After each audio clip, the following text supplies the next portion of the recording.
নমস্কার, খোঁজ 24-এ আপনাদের সবাইকে স্বাগত। হ্যাঁ, খোঁজের আজকে আমরা কিন্তু শহর কলকাতা এসেছি। একটা কথাই আছে না, এ কলকাতার মধ্যে দেখো আরেকটা কলকাতা, হেঁটে দেখতে শিখুন।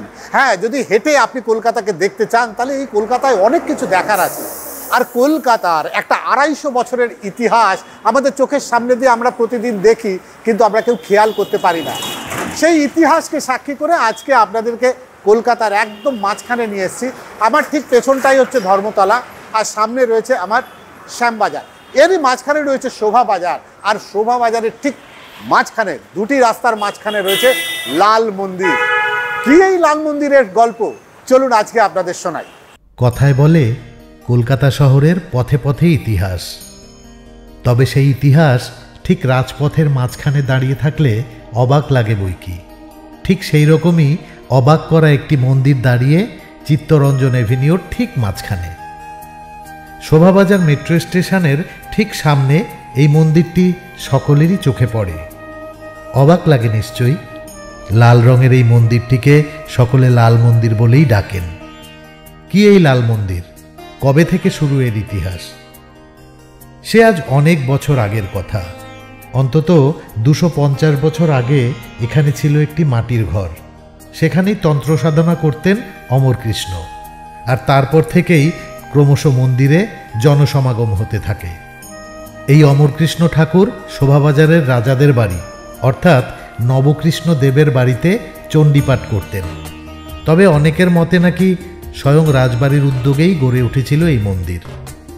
অনেকেই মনে করেন রাজবাড়ির মেয়েরা শক্তি পূজার জন্য এই মন্দির তৈরি করেন। দেববাড়ির আরাধ্য দেবতা কৃষ্ণ, তাই শাক্ত পুজোর জন্য মন্দির তৈরি হলো বাড়ির বাইরে। আর শোনা যায় রাজবাড়ির যিনি মায়েরা ছিলেন তারা এখানে পুজো দিতে আসছেন। এও শোনা যায় এই মন্দিরের তলদেশ থেকে নাকি একটা গোপন পথ অর্থাৎ সুড়ঙ্গ পথ ছিল। এই মন্দির নিয়ে আরও অনেক গল্প রয়েছে, চলুন যেতে যেতে আরেকবার আপনাদের সঙ্গে আমি বলি। এই মন্দিরের সঙ্গে জড়িয়ে আছে রঘু ডাকাতের কাহিনীও। সেই দুর্ধর্ষ ডাকাত নাকি একসময় রাজবাড়ির সমস্ত সম্পত্তির সঙ্গে যোগমায়ার মূর্তিটিও লুট করে নিয়ে যায়, তারপর একটি পুকুরে ফেলে দেয়। রাজা নবকৃষ্ণদেব স্বপ্নাদেশ পেয়ে আবার প্রতিমা তুলে এনে প্রতিষ্ঠা করেন। এই মন্দিরটিকে ঘিরে আছে আরও নানা কাহিনী। রাস্তার ঠিক মাঝে এত বড় একটা মন্দিরের অবস্থান সত্যিই অবাক করে। ব্রিটিশ প্রশাসকরা রাস্তা তৈরির সময়ও সেটা বুঝতে পেরেছিলেন। হোক রাজার মন্দির, কিন্তু রাস্তা তৈরির কাজ সবার আগে। তবে মন্দির ভাঙা হলো না।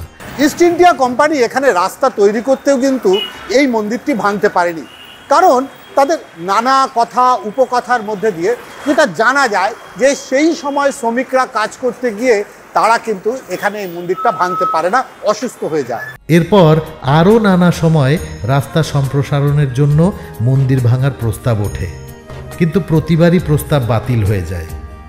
মেট্রো রেলের কর্মকাণ্ডের সময়ও এই মন্দিরের গায়ে কোনো আঁচড় পড়েনি।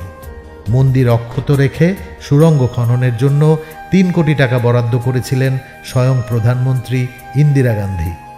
আজও সেই মন্দিরের মধ্যে যোগমায়ার পাশাপাশি পুজো পাচ্ছেন গোপাল, শিব, অন্নপূর্ণা সহ আরও নানা দেবদেবী। সব মিলিয়ে এক অদ্ভুত সহাবস্থান। মন্দির পরিচালনার জন্য আছে একটি ট্রাস্টিও। আর নিত্য পুজোর পাশাপাশি প্রতি বৃহস্পতি ও শনিবারে বিশেষ পুজোর আয়োজন করা হয়। পথচলতি মানুষ হয়তো মাঝে মাঝে উকি দেন, প্রণামীর পয়সা রেখে যান, কিন্তু তার ইতিহাসের খবর কজনই বা জানেন। শহর কলকাতার মধ্যে এমন একটা মন্দির সত্যি বিরল। এখান থেকে যখনই কোনো পুণ্য লোভাতুর মানুষ যান, অন্তত একবার হলেও এই দেবতার পায়ে কপাল ঠেকিয়ে তবে তারা যান।